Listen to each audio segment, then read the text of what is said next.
القلب هو الأصل والجوارح تبع. القلب هو الملك، والجوارح هي الجنود المطيعة له.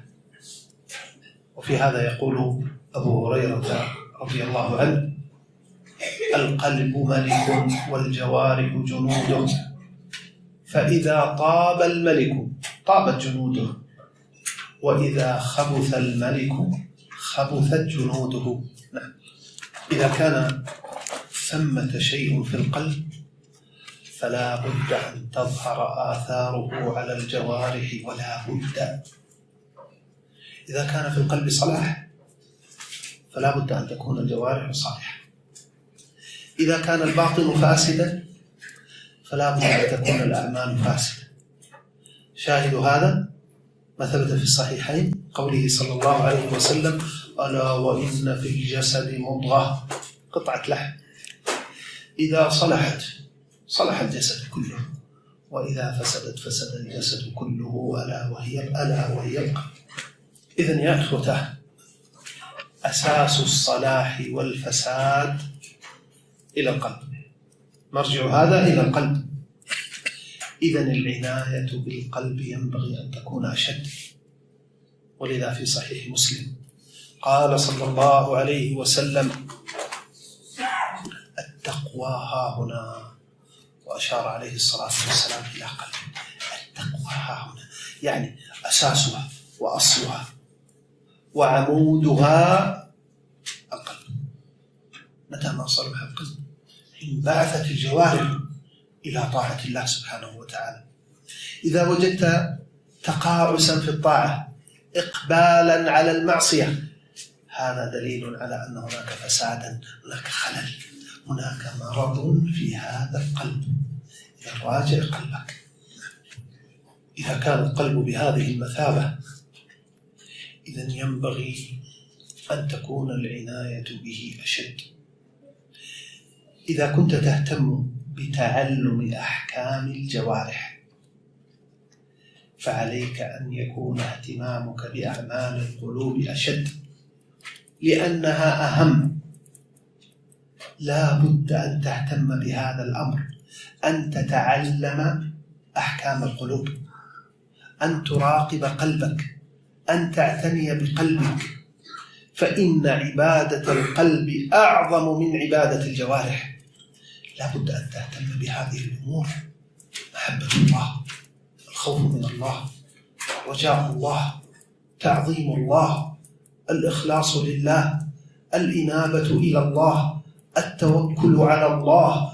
هذه القضايا العظيمة التي محلها القلب لا بد أن تكون عنايتك بها أشد من عنايتك بأحكام الجوارح، لأنه إذا صلح قلبك صلحت هذه الجوارح، والعكس بالعكس.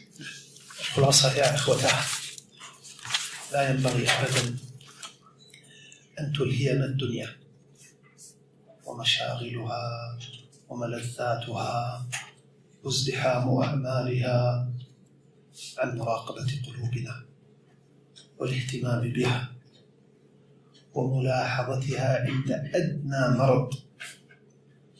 كما أننا إذا شعرنا بأدنى حرارة مرتفعة أو اعتلال في عضو من الأعضاء نسارع إلى البحث عن العلاج.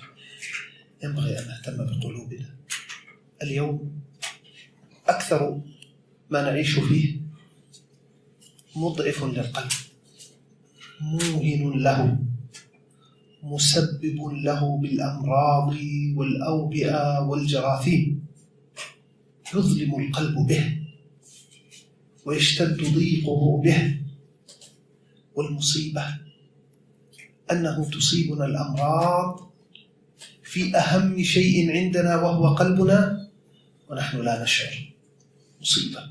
وأي مصيبة أن نكون مرضى وهذا المرض ربما يوصلنا إلى حد الهلاك ونحن لا نشعر. إذا لا بد يا إخوتان من يقظة، لا بد من بصيرة، ولا بد من نور ترى به الأشياء على حقيقتها.